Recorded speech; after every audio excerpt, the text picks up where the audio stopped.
अस्सलाम वालेकुम वरहमतुल्लाहि वबरकातुहू। अजीज तलबा, कैसे हैं आप? अच्छा भाई, आप लोग इससे पहले वाली जमातों में ये जान चुके हैं कि खबर किसे कहते हैं। खबर से मुराद कोई ऐसी बात, कोई इत्तला, कोई मालूमात वगैरह होती है जो पढ़ने वालों को और सुनने वालों को या देखने वालों को पहुंचाई जाए। इस वक्त हमारे पास स्क्रीन पर एक खबर है। आइए सबसे पहले उसकी शह सुर्खी पढ़ते हैं। शह सुर्खी यानी उसकी जो हेडिंग है उसको पढ़ते हैं। खबर की शह सुर्खी है, हुकूमत पाकिस्तान मुल्क की कदीम तहजीबी शनाख्त को आइंदा नस्लों के लिए महफूज बनाने के लिए कोशां है। आप देख रहे हैं कि ये शह सुर्खी है, यानी ये हेडिंग है। उसके बाद इसकी ज़ेली खबर है, पाकिस्तान की इन कोशिशों का एतराफ़ बैरूनी ज़राए इबलाग ने भी कर लिया। अरब न्यूज़ के मुताबिक इस्लामाबाद म्यूज़ियम में कायम डिजिटल गंधारा गैलरी में तारीख शीशे के पीछे हक़ाइक़ का रूप धारे जिंदा है। गैलरी में गंधारा तारीख को मसनूई ज़हानत, 3D टेक्नोलॉजी और वर्चुअल माहौल में पेश किया जाता है। गैलरी का दौरा करने वाले यहाँ दाखिल होते ही खुद को गैर हकीकी मगर दिखाई देने वाले गंधारा दौर में महसूस करने लगते हैं। गंधारा गैलरी का रुख करने वाले मुल्की और गैर मुल्की सयाहों, तालिब इल्मों और मुहक्किकीन की तरफ से भी इस मंसूबे को भरपूर तौर पर सराहा जा रहा है। ये गैलरी तारीख के तालिब इल्मों को गंधारा तहजीब समझने में मदद देगी और आलमी सतह पर पाकिस्तान की शनाख्त को बेहतर बनाएगी। अजीज तलबा, खबर आपने सुनी और इसको समझा भी आपने। इसको एक बार फिर गौर से देख लीजिए, क्योंकि अब हम स्क्रीन बदल देंगे और इस खबर के हवाले से फिर उसमें सवालात होंगे। आइए अब इस खबर से जुड़े सवालात देखते हैं।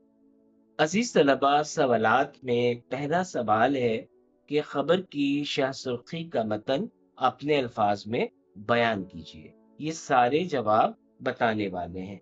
शाह सुर्खी क्या थी कि हुकूमत पाकिस्तान मुल्क की कदीम तहजीबी शनाख्त को आइंदा नस्लों के लिए महफूज बनाने के लिए कोशां है। ये तो शाह सुर्खी थी। अब इसका मतन यानी इसका जो भी कंटेंट है उसको हम अपने अल्फाज में दोहराएंगे, बताएंगे कि पाकिस्तान की हुकूमत मुल्क में मौजूद जो कदीमी आसार हैं तारीख के, उनको आने वाले आने वाली नस्ल या आने वाले दौर के लोगों के लिए महफूज करने के लिए अपने हिस्से की कोशिशें कर रही है, ताकि आने वाले दौर में जो लोग आएंगे वो कम से कम पाकिस्तान की जो कदीम तहजीबी शनाख्त है उसके बारे में जान सकें। तो उसके लिए हिफाजत की कोशिश की जा रही है कि वो कदीमी तहजीब को महफूज किया जा सके, ताकि आने वाले दिनों में ये काम आसान हो सके। दूसरा सवाल है, डिजिटल गैलरी कहाँ वाक़ है? अब आपने तो पढ़ा ही है खबर को और सुना भी है मेरी ज़बानी। हाँ, ज़रा जल्दी बताइए कि ये कौन-सी जगह पर वाक़ है, कहाँ वाक़ है? जी, बिल्कुल, इस्लामाबाद म्यूज़ियम में ये डिजिटल गैलरी वाक़ है।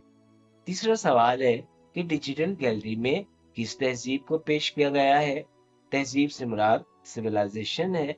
चलिए, अब मैं आपको 3 ऑप्शन दे रहा हूँ, 3 जवाब हैं, इनमें से कोई एक होगी। मेहरगढ़ की तहज़ीब, गंधारा तहज़ीब या मोहनजोदड़ो की तहज़ीब। डिजिटल गैलरी में गंधारा तहज़ीब को पेश किया गया है। अगला सवाल है, गैलरी की पेशकश में किन जदीद सहूलतों को इस्तेमाल किया गया है?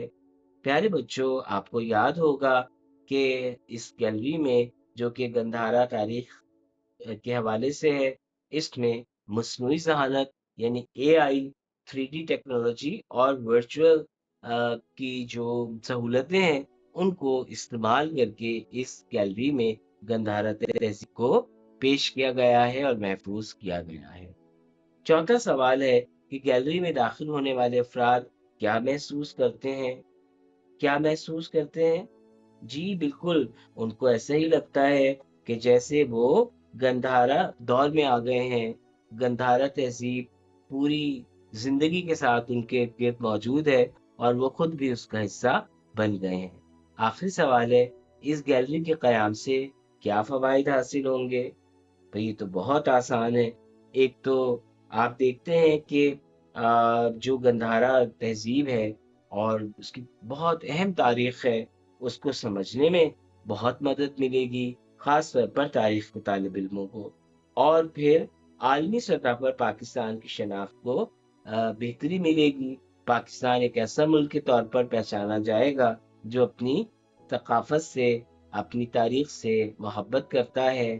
اس کے افراد، اس کے عوام بھی اس اپنی تاریخی ثقافت سے اور تہذیب سے محبت کرتے ہیں اور ان کو زندہ رکھنے کے لیے کوششیں کر رہے ہیں، تو اس کی شناخت بہت مثبت اور بہتر ہو جائے گی۔ تو پیارے بچوں، اس طرح سے خبر پڑھ کر اس کے متن کو یا اس کے متن سے متعلق سوالات کو اپنے الفاظ میں یعنی بیان کرنا، جوابات کے ذریعے پیش کرنا ایک دلچسپ اور پرلطف کام ہے۔ تو آپ کی کتاب کاروان اردو کے صفحہ نمبر 31 کے سوال نمبر 4 میں بھی ایک دلچسپ معلوماتی خبر موجود ہے۔ آپ اس خبر کو بغور پڑھیے اور اس کے ذیل میں یا اس کے پس منظر میں دیے ہوئے سوالات کے جوابات اپنے استاد محترم کو زبانی بتائیے۔ السلام علیکم ورحمۃ اللہ وبرکاتہ۔